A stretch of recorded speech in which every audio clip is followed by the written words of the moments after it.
Well, it's a new year, and many folks are busy reinventing themselves with their resolutions, but some of us really deserve to uninvent ourselves, especially if you feel the fatigue of chasing the future.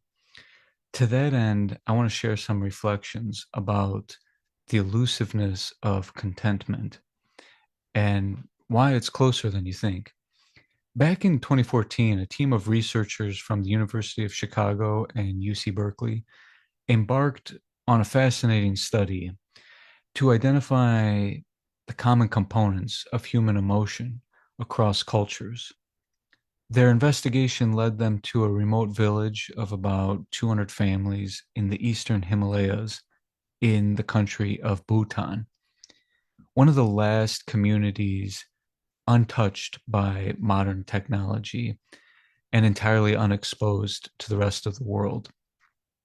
When presented with sets of feeling words and facial expressions, the villagers recognized and interpreted them in ways consistent with global findings. Yet one word stood out as revered among this community. It was contentment. In their language, the word chokshe loosely translates to the knowledge of enough. For them, it captured the zenith of human well being. They described it as the summum bonum of life, extolled by enlightened masters throughout history.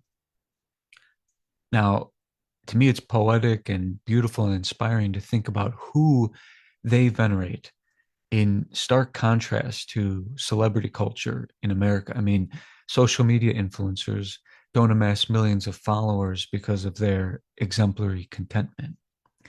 But one bright note is that across wisdom traditions, from Lao Tzu to Buddha to Socrates, great sages have universally emphasized the primacy of contentment in spiritual life.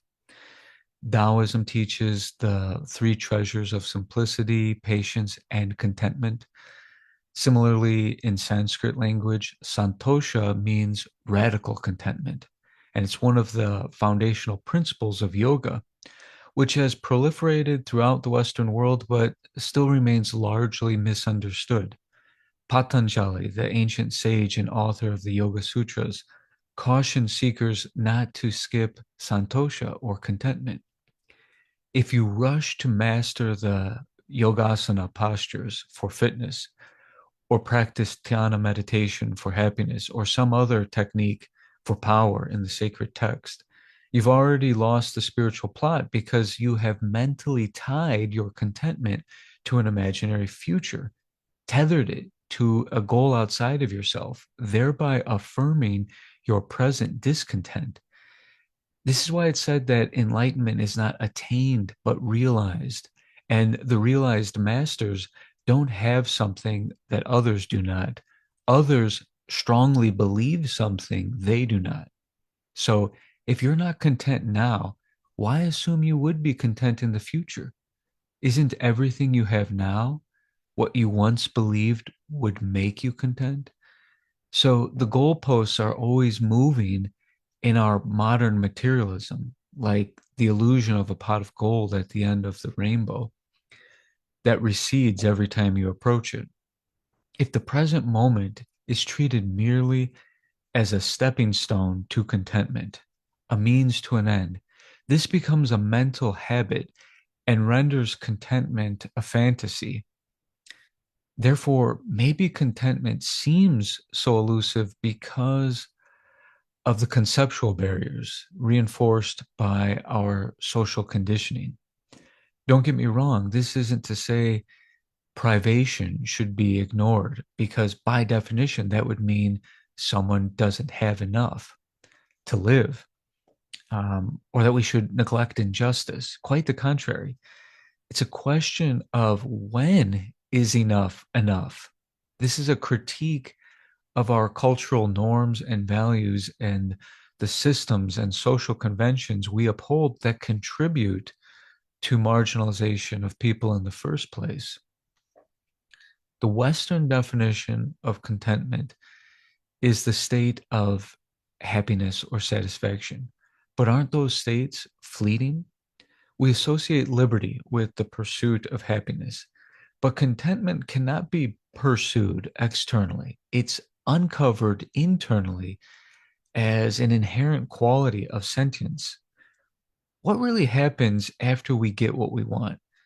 It ostensibly affords us a temporary mental pause and a glimpse of tranquility, what the mind would be like without the striving.